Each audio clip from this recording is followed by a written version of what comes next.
అందరికి నమస్కారం. నేను శిరీష. ముందుగా అందరికీ శ్రీ పరాభవనామ సంవత్సర ఉగాది శుభాకాంక్షలు. ప్రస్తుతం మనతో పాటు ఉన్నారు ప్రముఖ ఆధ్యాత్మికవేత్త జ్యోతిష్య పండితులు రవిశంకర్ శర్మ గారు. గురుగారితో మాట్లాడతాం. నమస్కారం గురుగారు. నమస్తే అండి. గురుగారు, ముందుగా మీకు ఉగాది శుభాకాంక్షలు అండి.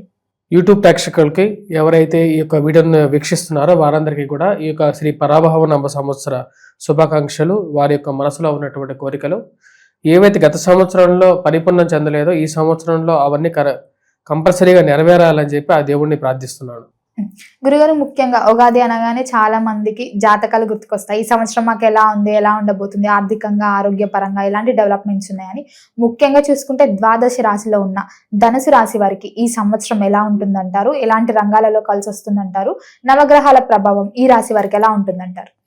ఈ యొక్క రాశి వారికి మనం గమనించినట్లయితే ధనుసు రాశి వారికి ముందుగా చెప్పబోయే ముందు ఆదాయ వ్యయాలు, రాజపూజ అవమానాలు చూడాలి. మనం ధనుసు రాశి వారికి మనం గమనించినట్లయితే ఆదాయం 14గా ఉంది. మరి అదే విధంగా వ్యయం 11 గాను, అవమానం, రాజపూజ్యం ఇంచుమించుగా ఒకేలాగా ఉన్నాయి. రాజపూజ్యం 5 గాను, అవమానం 6 గాను ఇంచుమించు ఒకేలాగా ఉన్నాయి. ఈ యొక్క సంవత్సరం మనం ముందుగా వచ్చేటప్పటికి ఈ యొక్క సంవత్సరం మొత్తం కాలాన్ని మనం రెండుగా డివైడ్ చేసుకుంటే ప్రథమార్థంలో, ద్వితీయార్థంలో ఎలా ఉందని చూద్దాం. ఈ రాశిలో ఉండేటువంటి వారికి, ధనుసు రాశి వారికి వచ్చేటప్పటికి ప్రథమార్థంలో కొంచెం అనుకూలంగానే ఉంటుంది, ద్వితీయార్థంలో కూడా ఇంచుమించు అనుకూలంగానే ఉంటుంది. ఎందుకంటే రాహు యోగకారకమైనటువంటి స్థితిలో ఉన్నాడు, ధైర్యాన్ని ఇవ్వగలుగుతున్నాడు. కాకపోతే అర్ధాష్టమ స్థితిలో ఉన్నటువంటి శని బాధలు ఎక్కువగా ఉన్నాయి. ఈ రాశిలో ఉండేటువంటి వారికి హెల్త్ పరంగా, వయోవృద్ధులకి ఆరోగ్యపరంగా సమస్యలు, అదేవిధంగా మానసికమైనటువంటి వ్యధ, మరియు అదేవిధంగా ఏదైనా విషయాన్ని మర్చిపోవటం, ఉద్యోగ పరంగా మెయిన్గా వర్క్ పరంగా చాలా స్ట్రెస్ అనమాట. ఎందుకంటే శని యొక్క దృష్టి రాజ్యస్థానం మీద ఉంది కాబట్టి ఉద్యోగ పరంగా మీద కూడా చాలా స్ట్రెస్గా ఉంది. రాశిలో ఉండేటువంటి వారు ఆరోగ్యపరంగా జాగ్రత్తలు అనేవి తీసుకోవాలి ఈ సంవత్సరం కూడా. ఎందుకంటే శని యొక్క సంచారంలో ఎటువంటి మార్పు లేదు కాబట్టి కొంచెం జాగ్రత్తలు అనేవి తీసుకోవాలి. ప్రథమార్థంలో వివాహం గురించి ప్రయత్నం చేసేటువంటి వారికి వివాహ యోగం అనేది ఉంది. ఎందుకంటే సప్తమంలో గురు సంచారం అనేది యోగకారకమైనటువంటి స్థానంలో ఉంది కాబట్టి వివాహం జరగటానికి ప్రథమార్థంలో ఎక్కువగా అవకాశాలు అనేవి గోచరిస్తూ ఉన్నాయి. ఈ యొక్క ప్రథమార్థం అంటే అక్టోబర్ వరకు అన్నమాట. అక్టోబర్ లోపల వీరికి వివాహం యోగం అనేది ఉంది. అదే విధంగా వచ్చేటప్పటికి ఈ రాశిలో ఉండేటువంటి వారు ఆరోగ్యపరంగా కొన్ని సమస్యలు అనేవి ఎదురవుతాయి. దానికి శని యొక్క స్థితి అంత బాగలేదు ప్రథమార్థంలో. అదేవిధంగా ఈ రాశిలో ఉండేటువంటి వారు ఉద్యోగపరంగా, వ్యాపార పరంగా మార్పు చేర్పులు చేసేటప్పుడు ఈ సంవత్సరం కూడా చాలా జాగ్రత్తగా ఉంటారు. గత సంవత్సరం లాగే ఈ సంవత్సరం కూడా శని యొక్క దృష్టి రాజస్థానం మీద ఉంది కాబట్టి బయట ఉన్నటువంటి పరిస్థితులు కూడా కొంచెం అవగాహన చేసుకున్న తర్వాత వెళ్ళేటువంటి స్థితి బాగుందా లేదా అనేటువంటి ఆలోచనలు తీసుకొని ముందుకు వెళ్ళాలి. ఈ సంవత్సరం వారి వ్యక్తిగత జాతకరీత్యా బాగున్నట్లయితే వారు ముందుకు వెళ్ళొచ్చు, కానీ లేనటువంటి పరిస్థితుల్లో వారు ముందుకు వెళ్లకుండా కొంచెం ఆగితేనే బెటర్ అన్నమాట. ఎందుకంటే ఈ రాశిలో ఉండేటువంటి వారు కొత్త ప్రయోగాలు చేయకుండా ఉండడం మంచిది. అంటే కొత్త వ్యాపారాలు కానీ, కొత్త బిజినెస్ కానీ, లేకుండా ఉండే కొత్త ఉద్యోగాలు కానీ కొత్తగా ట్రై చేస్తారు కదా. చాలా మందికి ఆ ఎంతూజియాజం ఉంటుంది, కానీ ఆ ఎంతూజియాజం అనేది మన లైఫ్ కాస్ట్ అవ్వకూడదు ఎప్పుడైనా సరే. ఈ రాశిలో ఉండేటువంటి వారికి జూన్ 2వ తారీఖు వరకు గురువు సప్తమంలో సంచారం, దాని తర్వాత అష్టమంలోకి గురువు మారుతున్నాడు. దాని ప్రకారంగా ఏమవుతుంది అంటే వచ్చేటప్పటికి గురువు యొక్క దృష్టి కుటుంబ వృద్ధిని సూచిస్తున్నది. అంటే ఫైనాన్షియల్, ఫ్యామిలీలో కొంచెం ఎవరికొవరికి వివాహం జరగటం కానీ, అదేవిధంగా కుటుంబ వృద్ధిని కూడా సూచిస్తున్నది. ఇంట్లో ఒకరికి ఉద్యోగం రావటం కానీ, ఇంట్లో ఉన్నటువంటి వారికి మంచి వివాహం జరగటం కానీ, ఇవన్నీ కొంచెం పాజిటివ్ ట్రెండ్గా మారుతుంది. అదేవిధంగా కొత్త కోర్సులు నేర్చుకోవాలని చెప్పి చేసేటువంటి ప్రయత్నాల్లో కూడా ఒక కదలిక అనేది వస్తుంది. అక్టోబర్ 31 అంటే ద్వితీయార్థంలోకి వెళ్ళిపోతాం. ఇప్పుడు ద్వితీయార్థం ఎలా ఉందనేది చూద్దాం. ఫస్ట్ హాఫ్ ఇలా ఉన్నట్లయితే సెకండ్ హాఫ్లో కొన్ని చేంజెస్ అనేవి కంపల్సరీగా ఉన్నాయి.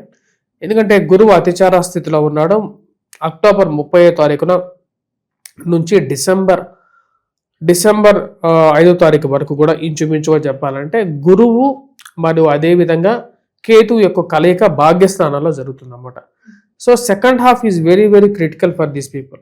ఈ యొక్క రాశి వారికి సెకండ్ హాఫ్లో సక్సెస్ అనేది చాలా ఎక్కువగా ఉంటుంది.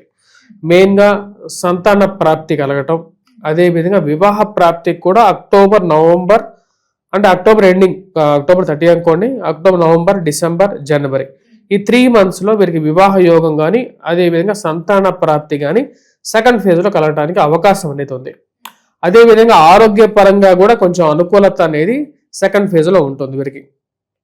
చేయాలనుకున్నటువంటి పనులు ఫస్ట్ ఫేజ్లో కన్నా సెకండ్ ఫేజ్లో కొంచెం బాగా జరగటం, అదేవిధంగా దూర ప్రాంత విద్య అంటే విదేశాన విద్య చేయాలని చెప్పి చేసేటువంటి వారు చాలా రోజుల నుంచి పెండింగ్లో ఉన్నటువంటి సమస్యలు ఏవైతే ఉన్నాయో ఆ సమస్యలని ఒకటికొకటిగా ముగించుకొని తండ్రితో ఒక మంచి పొరపత్యాలు లేనటువంటి జీవితాన్ని సాఫీగా జరగటానికి తండ్రితో ఒక మంచి అండర్స్టాండింగ్ రావటం, అదేవిధంగా స్థిరచర ఆస్తుల పంపకాల్లో కూడా గతంలో ఉన్నటువంటి కొన్ని సమస్యల నుంచి ముగించుకొని బయటకు రావాలని చెప్పి చేసేటువంటి ప్రయత్నాలు కూడా ఒకంత పాజిటివ్ యాంగిల్ అనేది ఉంటుంది.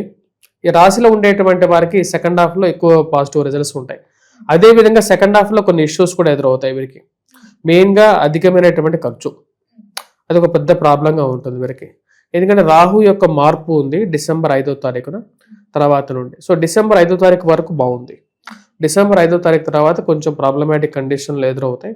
మెయిన్గా కోపాన్ని డిసెంబర్ తర్వాత నుంచి ఇంకా సంవత్సరాంతం వరకు till to the end of పరాభవనవ సంవత్సరం డిసెంబర్ తర్వాత 5వ తారీఖు నుంచి కొంచెం జాగ్రత్తలు అనేవి తీసుకోవాలి. మెయిన్గా ఖర్చు విషయంలోనూ, కుటుంబ సఖ్యత విషయంలోనూ, ఎవరితో మాట్లాడేటప్పుడు మెయిన్గా కోర్ట్ రిలేటెడ్ ఇష్యూస్ కానీ ఇలాంటి ఇష్యూస్ వచ్చినప్పుడు కూడా కొంచెం జాగ్రత్తగా డీల్ చేసుకోవాలి. ఈ రాశిలో ఉండేటువంటి వారికి అధికమైనటువంటి కోపం అనేది కొంచెం ప్రాబ్లమాటిక్ కండిషన్లోకి తీసుకొచ్చే విధంగా ఉంటుంది. డిసెంబర్ టైంగా వచ్చినప్పటికీ కుజస్తంభన కూడా జరుగుతున్నది, అష్టమ భాగ్యస్థానాల్లో జరుగుతుంది కాబట్టి అది కూడా కొంచెం ఎఫెక్టివ్గా ఉంటుంది అన్నమాట. కాబట్టి ఈ సంవత్సరం పర్వాలేదు, గత సంవత్సరంతో పోల్చుకుంటే ఈ సంవత్సరం బెటర్ అన్నమాట.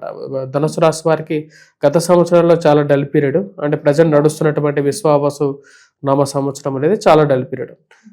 ఈ సంవత్సరం ధనుసు రాశి వారు వాళ్ళు అనుకున్నటువంటి కొన్ని విషయాలు, మెయిన్గా విద్యార్థులు విద్యా విషయాల్లో బాగా రాణించగటం అనేది జరుగుతుంది. మెయిన్గా ఎగ్జామ్స్లోనూ కొంచెం బాగా ఉత్తీర్ణత సాధించడానికి అనుకూలంగా కాన్సన్ట్రేట్ చేయగలుగుతారు. అదేవిధంగా వ్యాపార విషయాల్లో కూడా కొంచెం అనుకూలంగా ఉంటుంది. గతంతో పోల్చుకుంటే ఈ సంవత్సరం బెటర్గా ఉంటుంది. అర్ధాష్టమ శని ప్రభావ రీత్యా హెల్త్ మటుకు జాగ్రత్తగా చూసుకోవాలి. కుటుంబ వాతావరణం ఎలా ఉంటుందంటారు ఈ సంవత్సరంలో? కుటుంబ వాతావరణం మెయిన్గా వచ్చేటప్పటికి సెకండ్ హాఫ్లో కొంచెం ఎక్కువగా ఎఫెక్ట్ అయ్యేటట్టు ఉంటుంది. కొంచెం జాగ్రత్తలు ఎక్కువగా తీసుకోవాలి. డిసెంబర్ తర్వాత నుంచి ఈ యొక్క రిలేషన్షిప్స్ ఇష్యూస్ మెయిన్గా జాగ్రత్తలు అనేవి తీసుకోవాలి. మెయిన్గా వచ్చేటప్పటికి వివాహ బంధం అనేది వివాహం, ఆ వివాహ బంధాల్లో కుటుంబ స్థానంలోకి రాహు యొక్క సంచారం జరుగుతుంది. అది ఏం చేస్తుంది అంటే మనకు సఖ్యత తగ్గిస్తుంది అన్నమాట. అంటే కుటుంబ సఖ్యతను తగ్గించేసేసి కొంచెం ప్రాబ్లమాటిక్ ఇష్యూస్ని క్రియేట్ చేసే విధంగా ఉంటుంది. సో కాబట్టి జాగ్రత్తగా సెకండ్ హాఫ్లో డిసెంబర్ తర్వాత నుంచి ఇయర్ ఎండింగ్ వరకు కూడా, నెక్స్ట్ ఇయర్ కూడా అలాగే ఉంటుంది.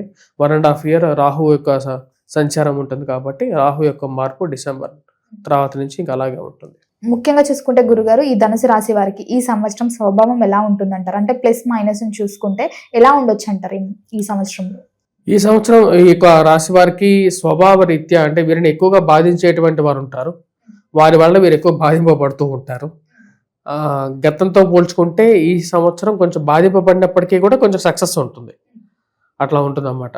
అంటే వీరిని అంటే ఇంట్లో ఉన్నటువంటి వారు, బాగా దగ్గర ఉన్నటువంటి వారు వీరిని ఎక్కువగా బాధ పెడతారు.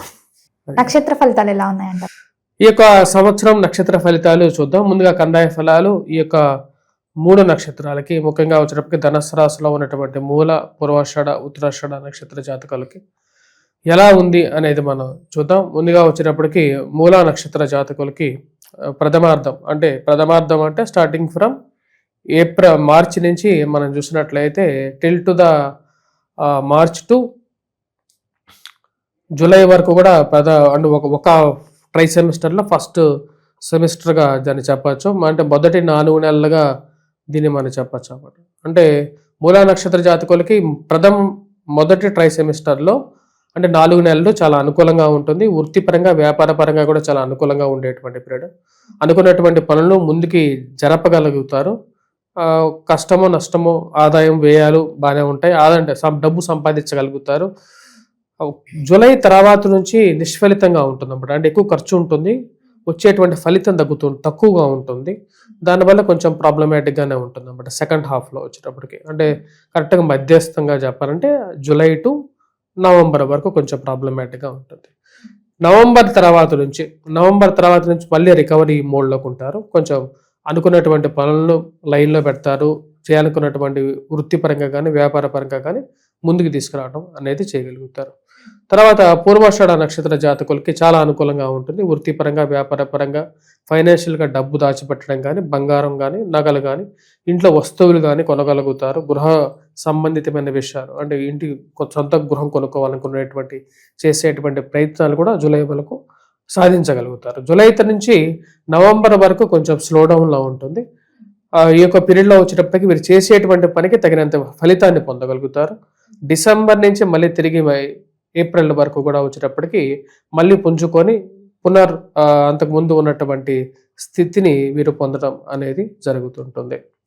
తర్వాత ఉత్తరాషాఢ నక్షత్ర జాతకులకి ఎలా ఉందని చూద్దాం. ఉత్తరాషాఢ నక్షత్ర జాతకులకి ముఖ్యంగా చెప్పాలంటే ఈ యొక్క ఉత్తరాషాఢ నక్షత్ర జాతకులకి నిష్ఫలితంగా ఉంటుంది. అంటే చేసేటువంటి పనిలో వచ్చేటప్పటికి ఎక్కువగా కష్టం ఉంటుంది. వచ్చేటువంటి ఫలితం అనేది అంటే 100 సార్లు ప్రయత్నం చేస్తే కానీ వీరికి వచ్చేటువంటి ఫలితం రాదు. అంత ఫస్ట్ 4 months అన్నమాట.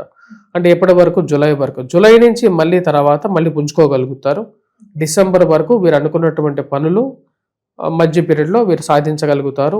ఉద్యోగపరంగా వ్యాపార పరంగా కూడా అనుకూలమైనటువంటి పీరియడ్లోకి రాగలుగుతారు. చివరి పీరియడ్ అంటే మెయిన్గా వచ్చేటప్పటికి డిసెంబర్ నుంచి మళ్ళీ తిరిగి ఏప్రిల్ వరకు కూడా కొంచెం స్లో డౌన్లో ఉంటుంది. స్లో డౌన్ ఫేజ్లో ఉంటారు. ఈ పీరియడ్లో కొంచెం జాగ్రత్తలు అనేవి తీసుకోవాలి. వృత్తిపరంగా వ్యాపార పరంగా కొంచెం స్లో డౌన్లో జరుగుతూ ఉంటుంది ఈ యొక్క రాశి వారికి, ఈ యొక్క నక్షత్ర జాతకులకి. గురుగారు, మొత్తం మీద మరి సంవత్సరం అంతా ఇంకా బాగుండాలంటే ఏ దైవాన్ని పూజించమంటారు? ఎలాంటి పరిహారాలు చేయొచ్చు అంటారు? ఈ యొక్క ధనుసు రాశి వారు మెయిన్గా పూజించాల్సింది వచ్చేటప్పటికి వెంకటేశ్వర స్వామి దేవాలయ దర్శనం చేసుకోవటం, స్వామివారి మరియు అదేవిధంగా వచ్చేటప్పటికి శనీశ్వరుడు ముందు దీపారాధన చేయాలి. నువ్వు నూనెతో శనివారం పూట చేసేటువంటి దీపారాధన అనుకూలమైనటువంటి ఫలితాలు ఇవ్వగలుగుతుంది. డిసెంబర్ 5వ తారీఖు తర్వాత నుంచి దుర్గాదేవిని పూజించడం మంచిది. ఈ యొక్క రాశిలో ఉండేటువంటి వారికి రాహు యొక్క స్థితి ధనస్థానంలోకి మారినప్పటి నుంచి కొంచెం ఖర్చు అనేది ఉన్నదానికన్నా కూడా అప్పు చేసి కూడా ఖర్చు పెట్టాల్సినటువంటి పరిస్థితులు వస్తాయి. కాబట్టి జాగ్రత్తలతో కూడుకుని ఈ యొక్క కొన్ని నిర్ణయాలు అనేవి తీసుకుంటే మంచిది. గురుగారు, మొత్తం మీద ఈ సంవత్సరంలో ధనుసు రాశి వారికి ఎలా ఉండబోతుంది, ఎలాంటి జాగ్రత్తలు తీసుకోవాలి తెలియజేసినందుకు ధన్యవాదాలండి.